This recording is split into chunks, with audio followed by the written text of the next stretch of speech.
Santopan Raja menjadi idola. Aneka hidangan warisan Kesultanan Banten meninggalkan jejak budaya. Sebut saja rabek, gerem asem, dan pecak bandeng.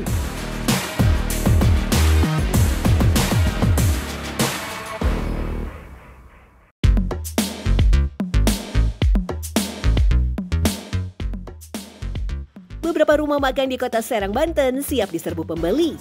Dengan kuliner legendaris sejak zaman Kesultanan Banten yang menjadi menu pilihan berbuka puasa nanti. Salah satu rumah makan yang setia menyediakan sajian khas Banten adalah rumah makan Mang Engkus yang berlokasi di Lopang, Kecamatan Serang, Kota Serang, Banten. Menu yang paling diminati pengunjung adalah pecak bandeng. Ikan bandeng bakar yang disiram kuah pecak memiliki sensasi segar, asam, dan sedikit pedas. Rasa smoky dari hasil bakarannya tergantung pada kualitas bandeng itu sendiri. Ketika bandeng datang ya, itu langsung diproses, langsung diolahin. Misalkan ada 20 kilo atau ada 25 kilo, kita langsung proses pengolahan. Jadi kalau nggak diproses, nggak diolah langsung, itu mungkin bakalan bau tanah. Kunci agar kuah pecak semakin nikmat adalah kuatnya bumbu rempah. Apalagi sejak dulu Kesultanan Banten dikenal memiliki rempah-rempah melimpah yang jadi primadona bangsa Eropa hingga India. Pantas saja jika pecak bandeng kerap disajikan di era Kesultanan termasuk saat menyambut tamu penting. Kalau berdasarkan dokumen di abad ke-16, abad 17, Banten sebagai kesultanan yang mengekspor jenis rempah-rempah ke seluruh dunia. Jadi dari Nusantara itu dikumpulkan di Banten, kemudian diekspor keluar. Selain sebagai santapan istimewa para sultan, konon pecak bandeng dipercaya dapat meningkatkan semangat dan keberanian para prajurit. Tak heran hingga kini pecak bandeng pun menjadi simbol kebersamaan, semangat, dan gotong royong masyarakat Banten. Begitu pula dengan rabek, kuliner khas Banten yang memiliki sejarah penting. Ya, santapan khas keluarga kerajaan yang tercipta untuk mengobati kerinduan Sultan Maulana Hasanuddin saat kembali pulang dari ibadah haji di tanah Arab. Ketika melaksanakan ibadah haji, kota pelabuhan yang pertama didatangi sang penguasa Kesultanan Banten adalah Rabigh. Di sebuah kota tepi Laut Merah, Arab Saudi, Sultan Maulana Hasanuddin tak melewatkan menyantap olahan daging kambing. Lantaran terpikat oleh kuliner negeri Arab, olahan daging kambing pun dibuat sang juru masak di tanah air. Hingga sekarang, sajian yang mirip semur sangat dikenal oleh masyarakat Banten. Jadi istilahnya ngerabek. Jadi itu kalau rabek itu biasa untuk pesta nikahan atau untuk pesta sunatan atau walimatul haji. Jadi kondangan itu istilahnya ngerabek. Rabek memiliki cita rasa gurih, pedas, dan kaya akan rempah-rempah. Salah satu bahan utamanya adalah lada. Di era Kesultanan Maulana Hasanuddin, lada menjadi primadona perdagangan internasional. Komoditas andalan yang membawa pundi-pundi kekayaan bagi kerajaan. Bahkan lada digunakan sebagai alat bernegosiasi dan komunikasi dengan negara asing.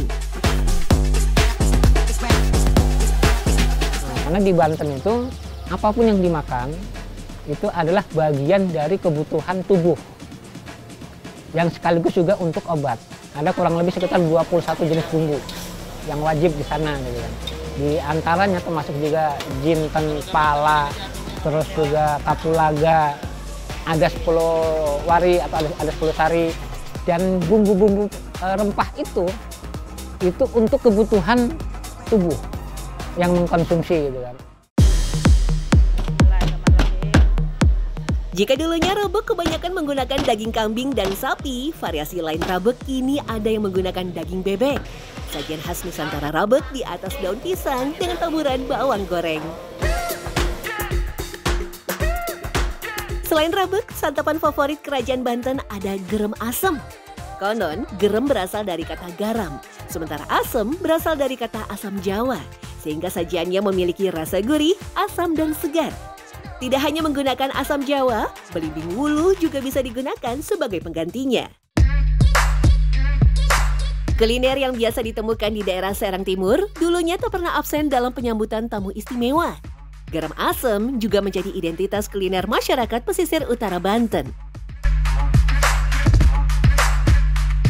Salah satu peninggalan kerajaan Islam di Banten memang hadir dalam bentuk kuliner yang khas, sebuah kesultanan besar yang berdiri di Tatar Pasundan pada tahun 1526.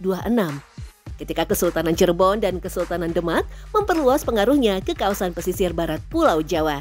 Pada perkembangannya, Kesultanan Banten menjadi sebuah kesultanan yang pengaruhnya sampai ke belahan bumi Eropa.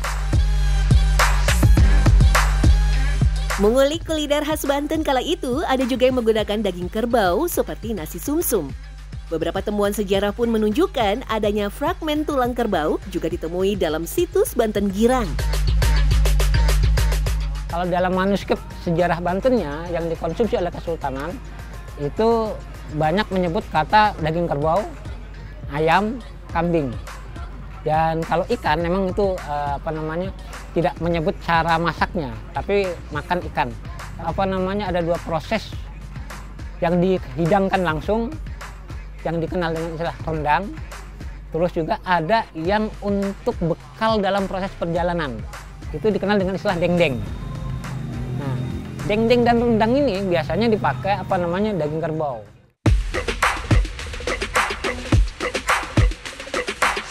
Sembilan abad kemudian, ketika pemerintah kolonial Belanda menguasai Banten, kerbau masih banyak dijumpai sebagai penarik pedati yang melintas di kawasan perkantoran Serang. Pertemuan berbagai budaya juga berdampak terhadap teknis dan etika makan lingkungan Kesultanan Banten. Saat Kesultanan Banten menjamu kedatangan Cornelis de Bruy, seorang seniman asal Belanda, hidangan disajikan dengan mengadopsi budaya Barat. Hal ini dibuktikan dengan adanya alat makan yang terbuat dari perak dan penyajian keju.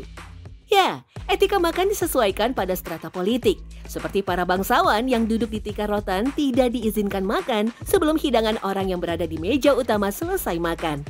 Namun semua terlihat bertolak belakang ketika Kesultanan Banten bersama warga pribumi.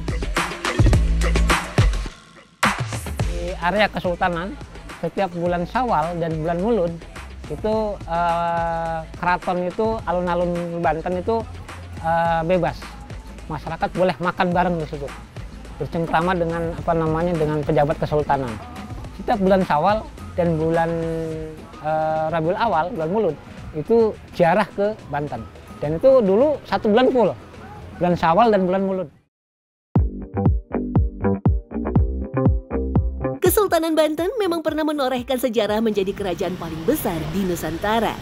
Kini, dengan terus menghidupkan kembali resep-resep kuno dan melestarikannya, Kesultanan Banten yang pernah berdiri megah akan terus hidup dalam ingatan.